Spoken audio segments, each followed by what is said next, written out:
Hey folks, Doc Simonson here. And you know what I hate? Well, I hate insects that turn a perfectly good pumpkin into garbage. Found that in my basement. It's from my garden. And put it in the basement to store it for a while before doing anything with it. And look at the damage. Something has been excavating in my pumpkin. Actually has caused this to, to rot. So now I'm going to try and take care of it. I'm going to cut it open and see what I can salvage out of this.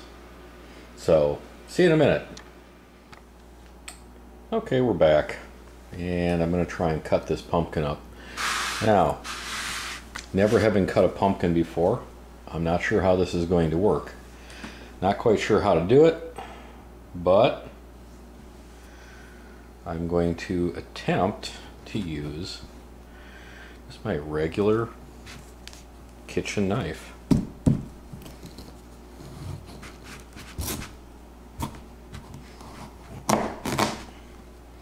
Well, that went well. No problem there. Let's see if we're as lucky on this side.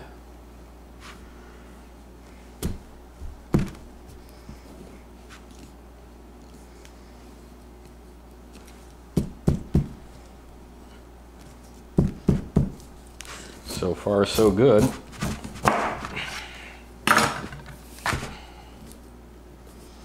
Oh yeah, there we go. Now let's see which side is which. This is the nasty side. So we're going to put that over here. That is not a very orange pumpkin on the inside. That is quite a clear colored pumpkin. So, clear, white, whatever. You know what I mean. I don't necessarily, but at least you do. There we go. That's not bad looking, is it? Just not very pumpkin-y. Still kind of green over on this edge.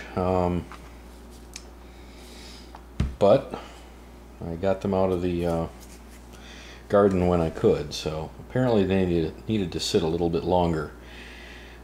But I think this will work anyway. It probably won't have as strong a pumpkin flavor. And yeah, it sort of doesn't even smell like pumpkin. A little bit of a disappointment there, but hey, I'm learning. I'm a new gardener. And like I said, it was probably a good thing that I pulled it in when I did, because it would have been rotted on the vine had I not. So at least this way I get to use it.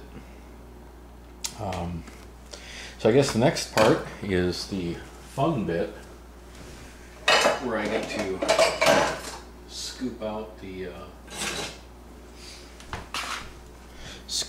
insides. And goodness gracious. Yes, using a, excuse me while I get rid of the cutting board. I'm not doing any more cutting, so why hamper the proceedings? There, that's better.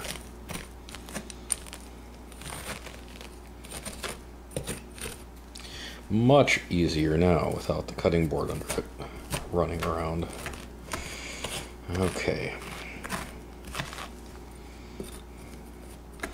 Now the nice thing about this is a, what variety is this? Connecticut Fields, I think is what it's called. It's an heirloom pumpkin variety.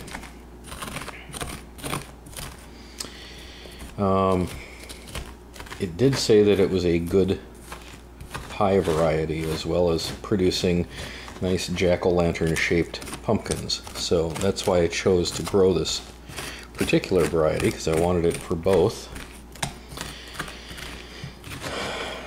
Not that my kids are all that much into jack-o'-lanterns anymore. They're both in high school. But I'm still a kid at heart. There.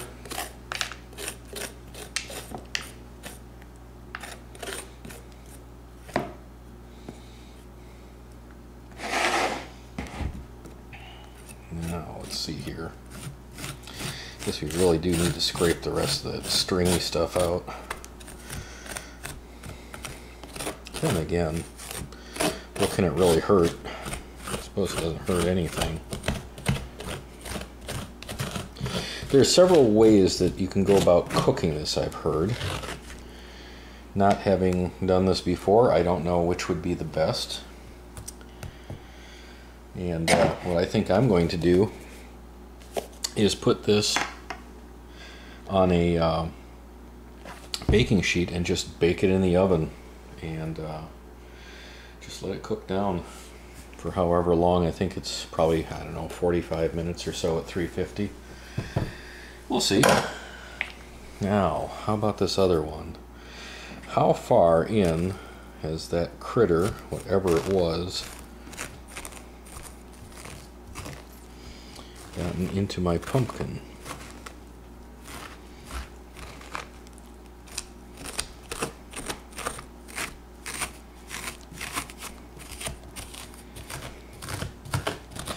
Well, I guess I'll show you the aftermath after we're done, and no reason to have you sitting there watching all of this nonsense, is there? And we'll be back. I'll show you what it looks like after it's baked. Hey folks, back. Well, we got to deal with the pumpkin now. And I've heard that sometimes, if you're lucky, you can just get the skin to peel off and you don't have to do a lot of scooping, but I think I'm going to be scooping.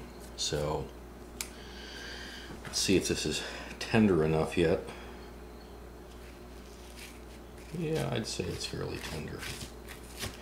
It's scrape worthy. So once I get done scraping this out, I'll come back and we can go over the rest of the processing of this pumpkin. And we'll also be processing some, well, we'll save some for seed for next year, but then we're also going to process some of these pumpkin seeds into a nice crunchy salty snack. And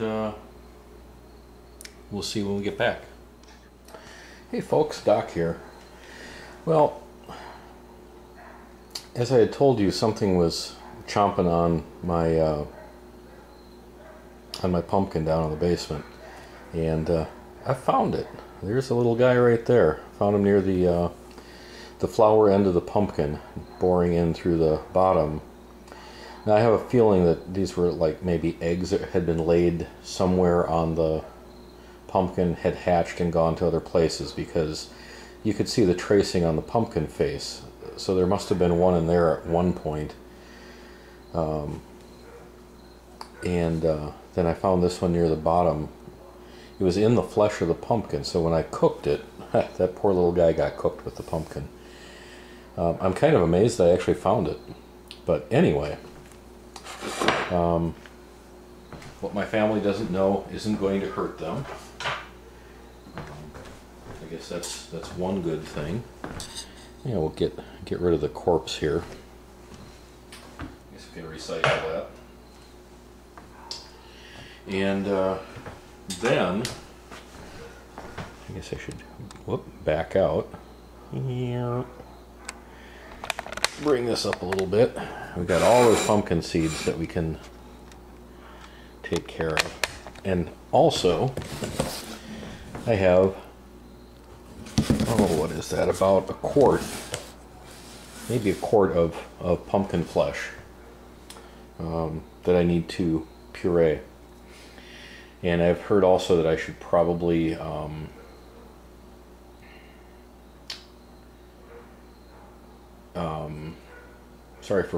I'm having my Alzheimer's moment here. Probably put it into something, a very fine mesh sieve, and let it drain for a while so it's not too wet when I go use it in making pies. Anyway, I'll show you that when it's done, and then maybe later in the week I'll make a pie and show that off too. And there you have it, folks. A nice creamy gooey, pumpkin-y mess. It's a little bit light in color, but I think I can deal with that. So next stage will be making a pie.